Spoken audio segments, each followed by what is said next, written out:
Hello दोस्तों, स्वागत है आप सभी का हमारे चैनल में। दोस्तों आज हम बात करेंगे प्रश्नावली 3.5 का क्लास 10th एनसीईआरटी मैथ का जो हम पढ़ रहे हैं दो चर वाले रैखिक समीकरण युग में यानी pair of linear equation in two variable. आज एक्सरसाइज 3.5 हमें करना है। देखिए दोस्तों, यहाँ पे क्वेश्चन नंबर 1 के साथ हम शुरुआत करेंगे। बोला है निम्न में रैखिक समीकरणों के युग्मों में से किसका एक अद्वितीय हल है, किसका कोई हल नहीं है या किसके अपरिमित रूप से अनेक हल हैं। अद्वितीय हल की स्थिति में उसे वज्र गुणन विधि से ज्ञात कीजिए।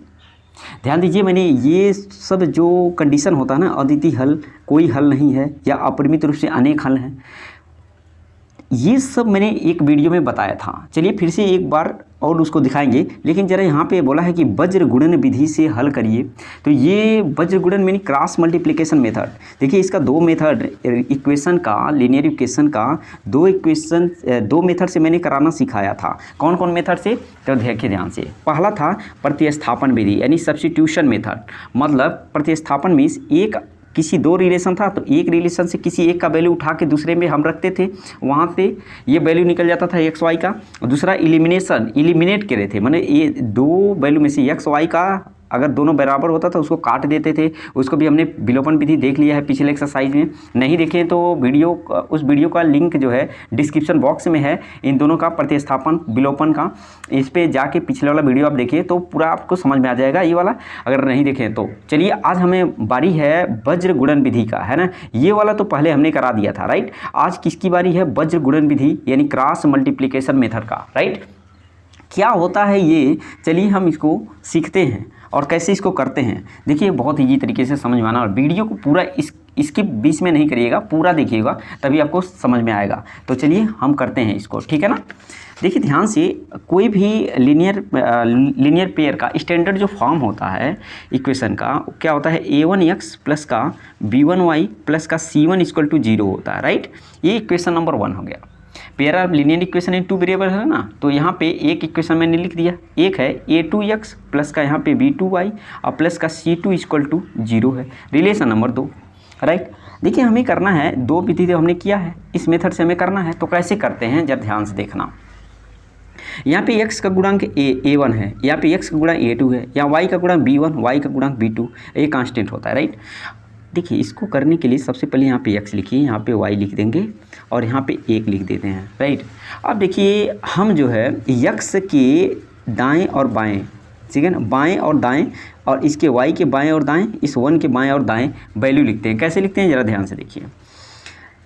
देखिए जो x है ना, तो x वाले को हम ढक लेंगे समीकरण 1 से, जिसको यहाँ पे है इस पे ढक लेते हैं और b से चलते हैं। तो ध्यान से देखिए, यहाँ पे y का गुणन क्या है, b1, तो यहाँ पे लिखेंगे b1, राइट। अब देखिए b1 के बाद ये नंबर आएगा c1, तो c1 कहाँ लिखेंगे, यहाँ पे लिख देंगे इन दोनों के बीच में, ठीक। अब यहाँ तक खत्म हो गया। देखिए b1 यहाँ लिखा, c1 यहाँ लिखा। अब देखिए इसके बाद क्या नंबर आएगा, ये नंबर a1 आएगा, तो a1 इन दोनों के बीच में लिखेंगे a1, और इसके बाद देखिए इसके बाद क्या आएगा, फिर b1 यहाँ लिख देंगे, राइट। इतनी बातें आपको समझ में आया। इसी तरीके से हम जो है समीकरण 2 से, इस वाले समीकरण से चलेंगे तो x वाले को ढकेंगे, तो कहाँ चलेंगे, b2 से, y का गुणांक b2, तो इसके जस्ट नीचे से लिखेंगे b2, और उसके बाद बताइए क्या आएगा, c2 इसके नीचे, और उसके बाद फिर पहले वाले पा देंगे a2 इसके नीचे, और फिर इसके बाद फिर आएगा b2, तो b2 इसके नीचे, राइट। क्रॉस मल्टीप्लिकेशन में क्या होता है दोस्तों, देखिए क्रॉस मीन्स ऐसे, ये होता है, देखिए इस तरह का क्रॉस, ऐसे ना होता है क्रॉस, यही तो है क्रॉस, बिल्कुल। तो देखिए इसी मेथड का कुछ है, इसी तरीके का कुछ है ये। इसका मल्टीप्लाई क्या करते हैं, इसके साथ कर देते हैं, ठीक है ना, और इसका मल्टीप्लाई इसके साथ कर देते हैं। देखिए क्रॉस हो गया कि नहीं, इसीलिए इसका नाम पड़ा है क्रॉस मल्टीप्लिकेशन मेथड यानी वज्र गुणन विधि। अब देखिए इस वाले का गुणा इसमें करते हैं और इस वाले का गुणा इसमें करते हैं, ठीक। इसका गुणा, अब a1 का गुणा इसमें करेंगे और इसका गुणा इसमें कर देंगे। देखिए कैसे करते हैं, चलिए ध्यान देखिए। यहाँ पे x जो है ना, x यहीं पे रहने दीजिए, अपान कर लीजिए, x जो है यहाँ पे रहने दिया। देखिए इसका गुणा हमने कहा इसमें करेंगे, तो ये लिखेंगे b1 c2, राइट। अब ध्यान से देखेंगे, बीच में लगाएंगे माइनस, क्या लगाएंगे, माइनस। अब इसका गुणा कहाँ है, यहाँ है, तो b2 c1, राइट। अब यहाँ पे इक्वल का साइन लगाते हैं। अब ये क्या है, y है, तो y लिख लीजिए, अपान करिए। अब देखिए यहाँ पे है ना, ये c1 लिखिए, c1, और यहाँ पे क्या है a2, बीच में क्या, माइनस, और यहाँ से c2a1, राइट, इक्वल टू इसको 1 अपान a1 b1, a1 B2, sorry ये B2 है, B2, अब बीच में minus A2 B1, A2 B1। क्या आपको बात समझ में आया? यही अपना समझ लीजिए फार्मूला हो गया, आपको रटने की ज़रूरत नहीं है, मैंने केवल समझाया है। इस तरह से आप समझ सकते हैं और ये वज्र गुणन विधि यानी क्रॉस मल्टीप्लिकेशन विधि यहाँ से सीख सकते हैं, राइट। अब हम चलेंगे एक्सरसाइज पे, लेकिन एक्सरसाइज पे जाने से पहले मैंने कहा ना कि ये तो इस क्वेश्चन को करना है तो हमें सबसे पहले क्या करना है, ध्यान से देखेंगे। यहाँ पे अद्वितीय हल है, कोई हल नहीं है, अपरिमित रूप से अनेक हल है। एक बार मैं रिवीजन कराता हूँ, पिछली बार मैंने बताया था, कह रहा है कि अद्वितीय हल की स्थिति में केवल वज्र गुणन विधि से हल करना है। तो देखते हैं, चलिए अद्वितीय हल कौन सी स्थिति में होता है। तो अब इस चार्ट को आप देख सकते हैं, ध्यान से देखिए यहाँ पे लिखा है, यहाँ पे दो इक्वेशन है ये, ठीक है ना। यहाँ पे लिखा है प्रतिच्छेदित करती रेखा है, इंटरसेक्टिंग लाइन। इंटरसेक्टिंग मीन्स ऐसे क्रॉस जो करता हो, कटता हो, तो यहाँ पे एक जगह कट करेगा एक पॉइंट पे, तो इसका एक हल होता है। लिखा है केवल एक हल होगा, और यही देखिए ध्यान से, अद्वितीय हल। यही कंडीशन वहाँ पे कहा था कि अद्वितीय हल की स्थिति में यानी यूनिक सॉल्यूशन का कंडीशन अगर आएगा तो हमें क्या करना है, क्रॉस मल्टीप्लिकेशन मेथड से हल करना है। मतलब कौन सा कंडीशन आना चाहिए, A1/A2 not equal to B1/B2 आना चाहिए, और ये संगत होता है, कंसिस्ट होता है। मैंने बताया है पहले भी, और फिर से एक बार आप जान सकते हैं, रिवीजन कर सकते हैं। तो ये कंडीशन अगर आएगा तब अद्वितीय हल होगा, यानी एक हल होगा। एक हल की स्थिति में वज्र गुणन से हल करना है, राइट। अब देख लेते हैं, यहाँ पे कोई हल नहीं होगा कब, जब ये लाइन जो है पैरेलल हो, समांतर होगा, तो कोई हल नहीं होगा, नो सॉल्यूशन होगा, इसका कंडीशन ही होता है A1/A2 बराबर B1/B2 not equal to C1/C2, असंगत होता है, इनकंसिस्टेंट होता है, राइट। अब यहाँ पे देखेंगे इसका अगर संपाती कोइंसिडेंट, ठीक है ना, एक लाइन के ऊपर दूसरी लाइन हो तो यहाँ पे बहुत सारा पॉइंट कट करेगा, तो बहुत ज़्यादा हल होगा, इन फाइनली मिनी सॉल्यूशन होगा, राइट। और यहाँ पे A1/A2 बराबर B1/B2 बराबर C1/C2, मतलब सब आपस में इक्वल होता है, और ये बहुत हल होता है, यानी हल होता है तो संगत होता है। मैंने बताया भी है, जब हल होगा तो संगत होगा, और यहाँ भी देखिए हल होगा तो संगत होगा, और जब हल नहीं हुआ है यहाँ पे तो असंगत हो गया है, राइट है। तो ये तीनों कंडीशन आप समझ गए हैं। तो चलिए अब हम चलेंगे क्वेश्चन पे, ठीक है। तो देखिए यहाँ पे पहला क्वेश्चन बोला है कि x - 3y - 3 = 0, 3x - 9y - 2 = 0। दो रिलेशन, ये रिलेशन 1 2। तो अब देखेंगे इसमें से क्या ये कौन सा कंडीशन फॉलो कर रहा है, तीनों में से। लिख लेंगे पहले इसको। क्वेश्चन नंबर 1 का ये पहला सवाल बोला है x - 3y - 3 = 0, रिलेशन 1 है। रिलेशन 2 क्या है, 3x - 9y -2 = 0, रिलेशन नंबर 2 है। यहाँ से हम कंपेरिजन करा लेते हैं। ध्यान से देखेंगे, A1 की वैल्यू यहाँ समीकरण 1 से इसका कोफिशिएंट कुछ नहीं तो 1 होगा, ठीक। यहाँ पे B1 की वैल्यू क्या आएगा, -3 है, और C1 की वैल्यू क्या है, -3 है, राइट। और यहाँ से A2 की वैल्यू कितना है, 3 है, और B2 की वैल्यू -9 और C2 की वैल्यू -2, ठीक है। चेक करेंगे यहाँ पे A1/A2 निकालेंगे पहले। A1/A2 देखेंगे कितना आएगा, 1/3, ठीक है ना। और यहाँ से B1/B2 क्या होगा, -3/-9, और C1/C2 क्या होगा, -3/-2। ध्यान से देखिए, इसे माइनस माइनस कैंसिल आउट, 3 से 3 कैंसिल आउट, 1/3 B1/B2, और यहाँ पे 1/2 और 1/2 क्या है, 1/3 है ना, और 1/3, इसका मतलब A1/A2 ये वाला वैल्यू सेम है, तो A1/A2 = B1/B2 है क्या, हाँ है। और यहाँ पे देखिए माइनस का 3/-, माइनस से माइनस कैंसिल आउट, तो देखिए 3/2 है, और इन दोनों के बराबर 1/3 के बराबर है, ये नहीं है, तो इसका मतलब नॉट इक्वल टू C1/C2 है। ये कौन सा कंडीशन है ज़रा बताइए आप। अभी हमने डायग्राम दिखाया है, तो जब ये कंडीशन आता है इसका मतलब दो लाइन पैरेलल होती है, समांतर होती है।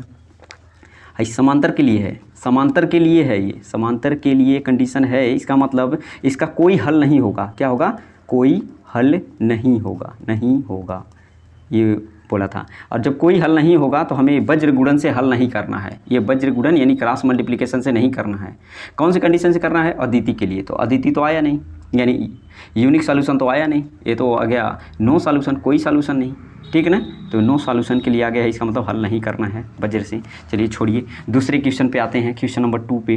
देखिए क्वेश्चन नंबर 2 क्या कहना चाहता है, 2x + y = 5, 3x + 2y = 8। इसको सॉल्व करते हैं। देखिए 2x + y = 5, यहाँ से स्टैंडर्ड फॉर्म इसको कर लेंगे, तो 2x + का y इसको इधर लाएंगे तो -5 = 0, रिलेशन नंबर 1। रिलेशन नंबर 2 दिया है 3x प्लस का 2y इक्वल टू 8। इसको भी स्टैंडर्ड बनाएंगे तो 3x minus plus 2y minus 8 equal to 0, relation number 2, ठीक है ना। अब देखिए यहाँ से हम कंपेरिजन करा लेते हैं। a1 की वैल्यू यहाँ से देखिए क्या है, 2 है, और a2 की वैल्यू a1 की वैल्यू, b1 की वैल्यू क्या है, b1 की वैल्यू यहाँ से देखेंगे 1 है, और c1 की वैल्यू -5 है, और इस रिलेशन से a2 की वैल्यू कितना 3, b2 की वैल्यू -8, और c2 की वैल्यू यहाँ पे b2 की वैल्यू 2 है ना, b2 की वैल्यू 2 और c2 की वैल्यू -8, राइट। चलिए अब देखेंगे यहाँ पे हम अपान कर ले, इसको कंपेरिजन करेंगे। a1 अपान a2 अपान में पहले लिख लेते हैं, 2 अपान 3 आएगा, b1 अपान b2 क्या आया 1 अपान 2 आया, एंड c1 अपान c2 क्या आएगा -8 अपान -5 अपान -8, तो माइनस माइनस कैंसिल आउट हो जाएगा, यहाँ पे माइनस से माइनस कैंसिल आउट, 5 अपान 8 c1। और यहाँ पे देखेंगे a1 अपान 2/3 और b1 अपान b2 1/2। क्या ये इसके बराबर है? नहीं है। इसका मतलब मैं कह सकता हूँ a1 upon a2 not equal to b1 upon b2, ये वाला कंडीशन आया। ये कंडीशन तब होता है जब यूनिक सॉल्यूशन हो, यानी प्रतिच्छेद करती रेखाएं हो, यानी इंटरसेक्टिंग लाइन हो। देखिए इंटरसेक्ट कर रहा है और एक क्रॉस बना रहा है, इसका मतलब एक हल होगा, इसका एक हल है, इसका मतलब ये अद्वितीय हल है, अद्वितीय हल होगा, यानी यूनिक सॉल्यूशन होगा, यूनिक सॉल्यूशन यानी एक हल होगा।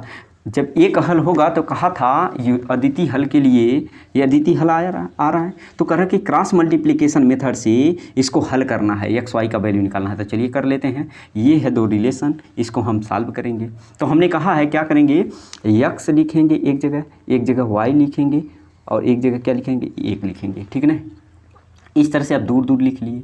किस मेथड से, वज्र गुणन विधि से हमें इसको एक्स वाई का वैल्यू निकालना है। तो चलिए निकालते हैं।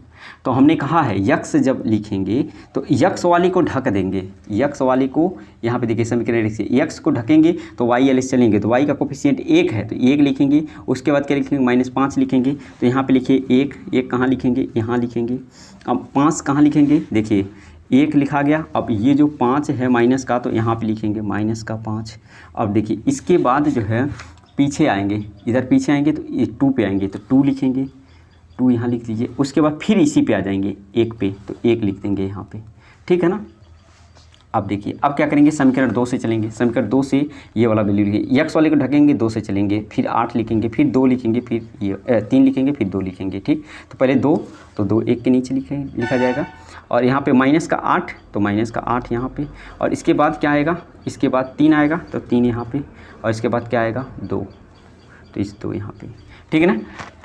अभी मैंने समझाया था, उसी पे मैंने ये पुटअप कर दिया वैल्यू। अब यहाँ से देखिए क्रॉस मल्टीप्लाई, इसका मल्टीप्लाई यहाँ जाता है, इसका यहाँ जाता है, तो यहाँ पे, इसका यहाँ पे, और इसका यहाँ पे, और इसका यहाँ पे, फिर इसका यहाँ पे, और ये यहाँ पे मल्टीप्लाई, ठीक है ना। तो कर लीजिए यक्स अपान क्या लिखेंगे, 1 का 8 में, तो 1 का 8 में करेंगे, -8 में तो -8 होगा। अब बीच में हमने कहा था माइनस लगाने को, तो माइनस लगा देंगे। और देखिए -5 और 2, 5 दूनी 10, तो माइनस का 10, तो -10 लिख लीजिए। अब इक्वल टू वाई लिखिए, अपान करिए -5 का -3 में, तो 5 दिया 15, लेकिन -15। अब बीच में माइनस लगाते हैं, और -8 का गुणा 2 में, तो 8 दूनी 16, माइनस का 16, ठीक। इक्वल टू 1 लिखिए, 1 अपान 2 दूनी 4, ठीक है। और यहाँ पे 3 एक कम 3, तो बीच में माइनस, 3 एक कम 3। अब इसको हल कर लीजिए, ठीक। तो यक्स अपान माइनस का 8 minus plus 10 equal to Y upon में माइनस का 15, और देखो माइनस प्लस 16 इक्वल टू 1/4, और से 1 गया 1 आ जाएगा, ठीक है ना। देखिए यहाँ पे क्या था, इस वैल्यू को रखने में मेन काम था। अगर वैल्यू रखने आ गया तो आपको आंसर आ जाएगा। तो यहाँ पे हमने समझाया है और आंसर आप ला चुके होंगे, ला पाएंगे, ठीक है। तो चलिए और सॉल्व कर लेते हैं इसको। देखिए यहाँ से क्या आ जाएगा, यक्स अपान में 10 से 8 गया तो 2 आएगा बराबर, यहाँ से वाई अपान में 16 से 15 गया 1 आएगा, ठीक है। अब 1/1 तो ये है ही, ठीक है ना। अब इसको हम सॉल्व कर लेते हैं। एक बार इसके इक्वल टू 1 ले लीजिए, यहाँ पे देखिए 1/1 का मतलब 1 ही होगा, और एक बार इसके इक्वल टू 1 ले लीजिए, तो यहीं पे ले लेते हैं। तो चलिए यहीं पे लिख लेते हैं इसको, यक्स अपान 2 इक्वल टू 1 लिखेंगे, x upon 2 is equal to 1 upon 1, एक बार इसके इक्वल टू 0 कर लिया और एक बार इसके equal to 0, y upon 1 equal to 1 upon 1, ठीक है ना। तो यहाँ पे दिखा नहीं क्या, हाँ अभी दिख गया, ठीक है ना। क्या किया, एक बार इसके इक्वल टू इतना तो ये लिख दिया है और एक बार इसके इक्वल टू इतना ही तो इधर लिख दिया, राइट। का क्रॉस मल्टीप्लाई कर दीजिए, एक का एक्स में तो यक्स और दो का एक में तो दो, तो यक्स बराबर आ जाएगा 2 और यहाँ से y बराबर तो 1 दिख ही रही है, एक का y में तो y और एक का एक में तो 1, तो y बराबर 1 और x बराबर 2, इसका आंसर आ गया है। तो उम्मीद करते हैं कि ये क्वेश्चन जो है आपको क्रॉस मल्टीप्लिकेशन मेथड वाला समझ में आ गया है। अगर नहीं समझ में आया तो फिर एक बार दोबारा से वीडियो देखिए तो पूरा समझ में आ जाएगा, ठीक है ना। अब चलिए हम क्वेश्चन नंबर 3 पर, राइट। चलिए क्वेश्चन नंबर 3 क्या कहना चाहता है जरा देखिए। यहाँ पे बोला है कि 3x minus 5y equal to 20 और 6x minus 10y equal to 40, right. तीसरा वाला क्वेश्चन लिखते हैं। चलिए तो मैंने यहाँ पे ये वाला पहला वाला लिख दिया है। अब देखिए इसको स्टैंडर्ड फॉर्म करेंगे तो 3x माइनस का 5y इस माइनस का 20 आएगा, यहाँ पे 0 रिलेशन नंबर 1 और रिलेशन नंबर 2 देखिए यहाँ पे बोला 6x माइनस 10y और यहाँ पे इक्वल टू 40 है। इसको स्टैंडर्ड फॉर्म कर लेंगे तो देखिए 6x माइनस का 10y और ये इधर आएगा तो माइनस का 40 relation equal to 0, relation number हो जाएगा 2, राइट। अब देखेंगे एक काम करते हैं, यहाँ से कंपेरिजन करा देंगे। a1 की वैल्यू क्या आएगा, यहाँ से 3 और a2 की b1 की वैल्यू क्या आएगा माइनस का 5 और c1 की वैल्यू क्या आएगा माइनस का 20, राइट। और a2 की वैल्यू समीकरण 2 से 6 आएगा, b2 की वैल्यू माइनस का 10 आएगा और देखिए यहाँ पे c2 की वैल्यू आ जाएगा माइनस का 40, राइट। अब देखिए यहाँ पे a1 अपान a2 जरा निकालिए, क्या आएगा 3 अपान 6 आया और यहाँ से b1 अपान b2 कितना आएगा माइनस का 5 माइनस का 10 अपान में और c1 अपान c2 आएगा क्या माइनस का 20 और माइनस का 40, माइनस माइनस कैंसिल, 20 दूना 40 1/2 आया, 5 दूना 10 और माइनस माइनस 1/2 यहाँ भी आया और 3 दूना 6 1/2 यहाँ भी आया। हम ये देख पा रहे हैं कि a1 upon a2 equal to b1 upon b2 equal to c1 upon c2, ये सब तीनों आपस में इक्वल हो रहा है। जब तीनों आपस में इक्वल होता है तो मैंने क्या बताया था, ये एक लाइन के ऊपर दूसरी लाइन भी होती है यानी संपाती होती है। क्या बताया था, संपाती। चार्ट अभी दिखाया ना डायग्राम, उसमें मैंने तीनों कंडीशन बताया। तो ये संपाती होता है यानी कोइंसिडेंट होता है। और जब कोइंसिडेंट होता है तो बहुत सारे हल होते हैं, क्योंकि ये पे दोनों रेखाएं बहुत जगह पे पॉइंट पे काट रहा है, इनफाइनेटली मिनी सॉल्यूशन होता है। तो इस कंडीशन में बताइए क्या क्रॉस मल्टीप्लिकेशन मेथड करना है, नहीं करना है, तो इसको हम नहीं करेंगे, राइट। क्योंकि केवल कौन सी कंडीशन में कहा है कि जब एक यूनिक सॉल्यूशन हो यानी अद्वितीय हल हो तभी हमें करना है, तो इसको नहीं करना है। तो चौथा करेंगे अब क्वेश्चन नंबर 4। तो ये क्वेश्चन नंबर 4 ये रहा, ठीक है ना, ये क्वेश्चन है। चलिए लिखते हैं, x माइनस का 3y minus 7 equal to 0, relation number 1। Relation number 2 है 3x माइनस 3y माइनस का 15 इक्वल टू 0, रिलेशन नंबर 2, ठीक है। यहाँ पे देखेंगे a1 की वैल्यू क्या है, a1 की वैल्यू x का गुणांक होता है तो 1 है, b1 की वैल्यू y का गुणांक -3, c1 की वैल्यू -7, c1 की वैल्यू -7, राइट। अब देखेंगे a2 की वैल्यू, a2 की वैल्यू समीकरण 2 से, तो x a2 क्या है ये वाला 3, b2 है माइनस का 3, c2 देखेंगे माइनस का 15। अब देखिए यहाँ पे a1 अपान a2 निकालिए, कितना आएगा 1 अपान 3, b1 अपान b2 निकालिए माइनस का 3 अपान माइनस का 3, c1 अपान c2 निकालिए तो कितना आएगा माइनस का 7 माइनस का 15, ये माइनस से माइनस कैंसिल आउट, ये माइनस से माइनस कैंसिल आउट, 3 से 3 कैंसिल आउट हो जाएगा तो 1 आएगा। और यहाँ पे देख रहे हैं कि a1 अपान a2 1/3 है, अब b1 अपान b2 क्या है 1 आ जा रहा है, क्या इसके ये बराबर है, नहीं है। इसका मतलब मैं कह सकता हूँ a1 upon a2 is not equal to b1 upon b2 है, क्या b1 upon not equal to b1 upon b2, तो क्या होता है अद्वितीय हल होता है, अद्वितीय हल होगा, मतलब एक हल होगा, unique solution. Unique solution means एक हल होगा। अब जब ऐसा होता है तो क्या होता है, क्रॉस होता है। क्रॉस मीन्स जहाँ पे एक पॉइंट कटे, एक लाइन है दूसरी लाइन, तो एक पॉइंट पे कट करता है, यानी एक हल होगा, यानी एक्स वाई का वैल्यू 1 आएगा, ठीक है ना। एक मतलब 1 नहीं, मतलब एक आंसर आएगा, ठीक है। तो आप समझ सकते हैं। तो चलिए मैंने यहाँ पे दोनों इक्वेशन लिखना है। x minus 3y minus 7 equal to क्या है 0, रिलेशन 1 था। रिलेशन 2 क्या है 3x minus 3y minus 15 equal to 0, relation 2 है। ठीक है ना। अब देखेंगे, चलिए यहाँ पे क्या करते हैं हम, क्रॉस मल्टीप्लिकेशन मेथड लिखते हैं, यानी वज्र गुणन विधि। वज्र गुणन विधि से इसको हल करना है, क्योंकि अदिति हल आया है तो हमें हल करना है। ठीक है ना। तो चलिए करते हैं। तो यहाँ मैंने कहा यहाँ पे x लिखना है, यहाँ पे y लिखना है, यहाँ पे क्या करना है 1 लिख दीजिए। अब क्या करते हैं x वाले को, जिससे चले समीकरण 1 से हम चलेंगे तो x वाले को पहले दबा देते हैं। तो y वाले का गुणांक कितना है -3 है, तो यहाँ लिखेंगे। अब देखेंगे यहाँ पे इस y खत्म, ये कांस्टेंट -7 तो इधर बीच में लिख देंगे।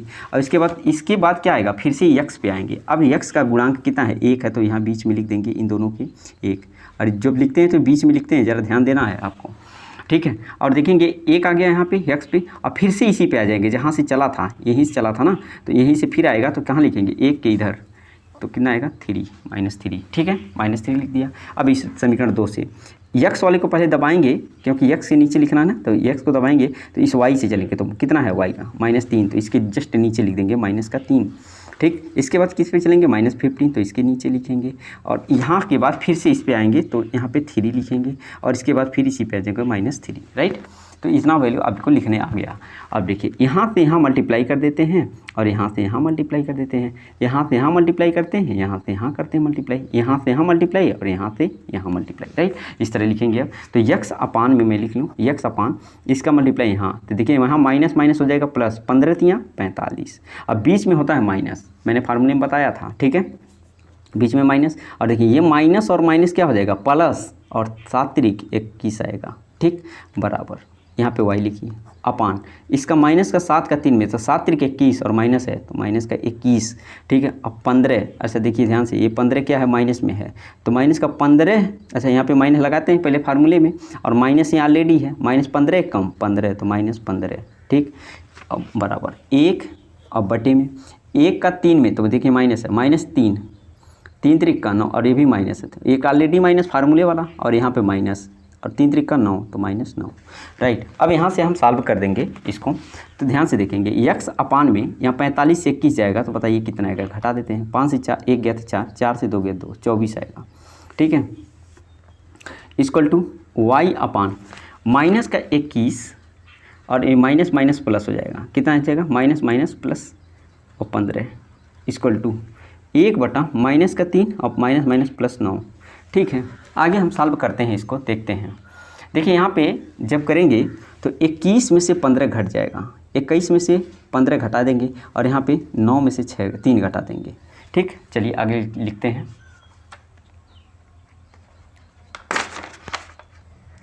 चलिए मैंने यहाँ पे x/24 है तो इसको लिख लिया है।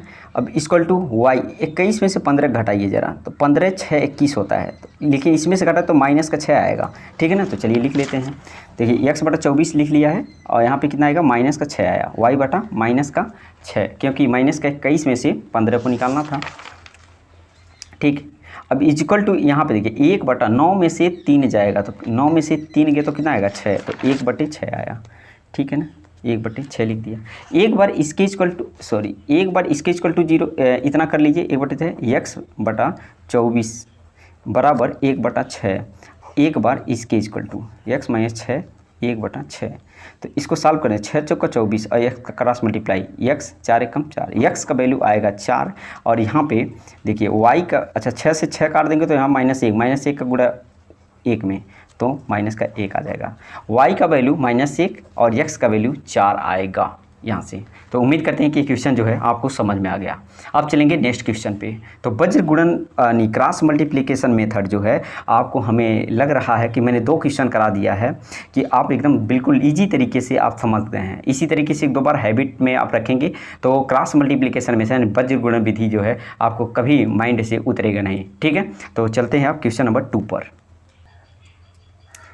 तो चलिए यहाँ पे दूसरा क्वेश्चन बोला है, दूसरा का पहला सवाल। ठीक है ना। ए और बी किन मानों के लिए निम्नरेखीय समीकरणों के युग्म के अपरिमित रूप से अनेक हल होंगे। इनफाइनाइटली मेनी सॉल्यूशन के लिए बोला है, और हमने बताया है इनफाइनाइटली मेनी सॉल्यूशन के लिए क्या होता है कि ए और बी का वैल्यू यहाँ पे फाइंड करना है। ध्यान से देखिए, ए बी आ रहा है, इसमें ए बी का वैल्यू हमें फाइंड करना है। इसी दोनों रिलेशन से, ठीक है। तो चलिए लिख लेते हैं पहले यहाँ पे क्वेश्चन नंबर 2 है, यहाँ पे 2x प्लस का 3y इक्वल टू आ रहा है 7, रिलेशन नंबर 1 है। रिलेशन नंबर 2 है a माइनस बी यक्स या प्लस a प्लस बी और यहाँ पे y equal to 3a plus B minus का 2, राइट। ये गिवन है अपने पास, इसको अभी 2 नहीं मानिए, एक काम करिए इसको स्टैंडर्ड बनेगी a minus B x plus a plus B यहाँ पे y, इसको उठा के पूरा इधर लाएंगे तो बताइए यहाँ पे ये पूरा इधर आ जाएगा तो ये एक टर्म हम मानते हैं, तो 3a प्लस बी माइनस 2 ये पूरा इधर आ गया तो माइनस में हो गया, इक्वल टू इधर इक्वल के इधर लाया ना तो इधर क्या बचेगा 0, रिलेशन नंबर हम इसको मान लेते हैं 2, ठीक है। यहाँ से हम कंपेरिजन कर लेंगे, कंपेरिजन करेंगे तो क्या होगा a1 की वैल्यू बताइए, a1 की वैल्यू क्या है a माइनस का b है और b1 की वैल्यू यहाँ पे क्या है देखिए a प्लस का b है, ठीक। और c1 की वैल्यू देखिए ये पूरा है -2, ठीक। इतना ये पूरा जो है ये सॉरी यहाँ पे ज़रा ध्यान देना, मैंने क्या लिया है यहाँ से इस वाले रिलेशन से ले लिया, क्या इस वाले रिलेशन से ले लिया, ये a2 है। एक्चुअल में हमें समीकरण 1 से चलना चाहिए था, तो a1 b1 यहाँ से आता ना, तो यहाँ से चल लेते हैं। ये समझिए a2 है, ये b2 है और ये क्या है c2 है, क्योंकि हम समीकरण 2 से चल लिए तो इससे चलें या इससे चलें बात वही आएगा, ठीक। तो यहाँ से जरा चलते हैं, x का इतना लिया है तो a प्लस बी, अब b2 क्या है इतना है a प्लस बी, और देखिए c2 जो है यहाँ पे इसके पहले माइनस लगेगा, चलिए लगा लेते हैं माइनस का, ठीक। c2 आ गया तो समीकरण 1 से आप चल लेते हैं, a1 निकाल लेते हैं। a1 की वैल्यू क्या है 2 है और b1 की वैल्यू क्या है 3 है और c1 की वैल्यू क्या है, c1 अगर इसको उठा के इधर लाते तो क्या आता माइनस का 7 आता, ठीक है ना। इसको कर लीजिए, इसको स्टैंडर्ड बना लीजिए, माइनस इधर कर लेंगे और इधर 0 बचेगा, राइट। उठा के इधर कर लिया है तो -7 आ गया। अब देखिए a1/a2 निकालते हैं। एक काम करें, क्यों हम ऐसा कर रहे हैं, क्योंकि ये बोला है कि अपरिमित रूप से अनेक हल होंगे किन मानों के लिए। अच्छा, अपरिमित रूप से अनेक हल के लिए हमने बताया है क्या कंडीशन होता है, ये वाला होता है लिखेंगे यहाँ पे अपरिमित रूप से अनेक हल के लिए, अपरिमित रूप से अनेक हल के लिए यानी इनफाइनाइटली मेनी सॉल्यूशन के लिए। चलिए देखिए क्या होता है, a1/a2 equal to b1/b2 equal to c1/c2, सब आपस में क्या होते हैं इक्वल होते हैं, तो यहाँ से हम वैल्यू रख लेंगे उठा के। a1 की वैल्यू देखिए क्या है 2 है, रख लीजिए। और यहाँ पे a2 की वैल्यू क्या है, देखिए a1 की वैल्यू नीचे है और a2 की वैल्यू ऊपर है, a माइनस b है इक्वल टू b1 की वैल्यू क्या है 3 है, देखिए b1 की वैल्यू 3, b2 की वैल्यू यहाँ से a प्लस बी रखिए, c1 की वैल्यू c1 है -7 और अपान कर देंगे और c2 की वैल्यू ऊपर है माइनस में 3a प्लस बी माइनस 2, ये है। यहाँ से देखिए माइनस से माइनस कैंसिल आउट हो जाएगा। एक बार एक काम करिए, एक बार इसके इक्वल टू ये कर लेते हैं, एक बार इसके इक्वल टू ये कर लेते हैं, ठीक है। तो चलिए कर लेते हैं, या आपस में इन दोनों को आपस में कर सकते हैं या इसको कर सकते हैं, ठीक है ना। कोई एक कर लेंगे तो आंसर आ जाएगा आपके पास।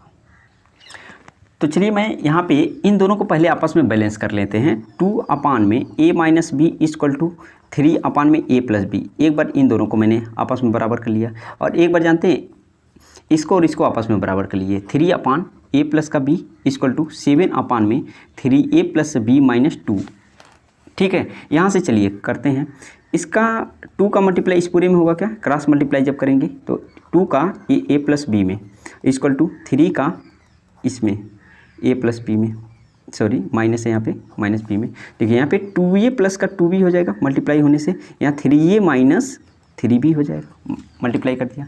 देखिए इस 2a को इधर ले आएंगे या एक काम करते हैं 3a को इधर ले लेते हैं, 2a माइनस ये इधर आया 3a तो माइनस हो जाएगा इक्वल टू -3b यहीं पे है, रहने दीजिए, इसको इधर लाइए माइनस का 2b, ठीक है ना। a वाले को एक साथ 3a में से 2a जाएगा तो माइनस a, यहाँ पे 3b में से 3b माइनस 2b तो माइनस का 5b, ये माइनस से माइनस कैंसिल आउट, a बराबर आ जाएगा 5b, a equal to 5b।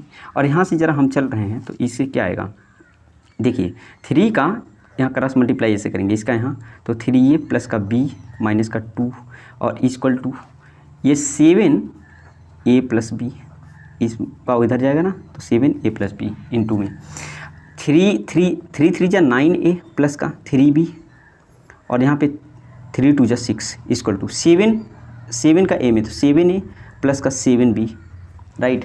अब देखेंगे इस 7a को इधर लाएंगे तो 9a माइनस का 7a इधर आ गया, यहाँ पे प्लस है 3b और ये इधर आएगा तो माइनस का 7b इज इक्वल टू ये 6 को इधर ले आएंगे, माइनस है तो इधर आएगा प्लस हो जाएगा, तो 9a से 7a तो 2a प्लस में और यहाँ पे यहाँ पे माइनस आएगा ना। अब 7b में से 3b निकलेगा तो बताइए कितना, माइनस का 4b इक्वल टू 6 है, ठीक है। अब देखिए रहे हैं यहाँ पे a का वैल्यू आया था 5b, तो a का वैल्यू यहाँ से यहाँ पे रख लेंगे हम, ठीक है ना। तो रख लीजिए यहाँ पे a का वैल्यू रखेंगे तो 2 है और a का वैल्यू है कितना 5b ये वाला, तो 5b माइनस का 4b इक्वल टू 6, 5 दूनी 10b माइनस का यहाँ 4b बराबर 6, ठीक। 10b में से 4b निकलेगा तो बचेगा 6b इक्वल टू 6, 6 से 6 कटेगा तो b बराबर कितना आया 1, b का मान कितना आ गया 1 आ गया, और यही b का मान अगर इसमें रखते हैं तो आ जाएगा आंसर अपना कितना a का भी, a इक्वल टू 5 गुणे 1, तो ठीक है। तो आ जाएगा a का मान 5, a का मान 5 और b का मान 1, यही अपना आंसर है। यहाँ पे लिख सकते हैं a इक्वल टू 5b से, यहाँ पे रखा है ना a इक्वल टू 5b इसलिए रख सकते हैं। तो जो a का मान आएगा 5 और b का मान जो आएगा 1 आएगा। तो उम्मीद करते हैं कि जो क्वेश्चन है काफ़ी इंपॉर्टेंट क्वेश्चन है, ये बोर्ड एग्जाम में एकदम पूछने का संभावना है, एकदम हैबिट में रखिएगा, मोस्ट क्यू इंपॉर्टेंट लिख सकते हैं, बोर्ड एग्जाम में एकदम पूछ सकता है, ऐसा ही क्वेश्चन पूछा जाता है। तो ये सब कंडीशन आपको पता होना चाहिए, तब ये आप इजीली तरीके से एकदम कर सकते हैं आप, है ना। कुछ है इसमें कैलकुलेशन है ओनली। तो उम्मीद करते हैं कि इस क्वेश्चन जो है समझ में आ गया। अब चलते हैं इसका दूसरा पार्ट देख लेते हैं। दूसरा पार्ट इसका क्या कहना है, देखिए बोला है कि के किन मान के लिए निम्न रेखीय समीकरणों के युग्म का कोई हल नहीं है। बोला है के किन मान के लिए निम्न रेखीय समीकरणों के निम्न युग्म का कोई हल नहीं है। तो कोई हल नहीं का हमने इस कंडीशन बताया है कि क्या होता है। चलिए पहले इसको लिखते हैं, दूसरे को के का यानी हमें मान बताना है, ठीक है। बोला है कि 3x प्लस का y इक्वल टू 1, इसको स्टैंडर्ड फॉर्म करेंगे तो 3x plus y minus 1 equal to 0, relation number 1, ठीक है। दूसरा है 2k माइनस 1 x प्लस का k माइनस 1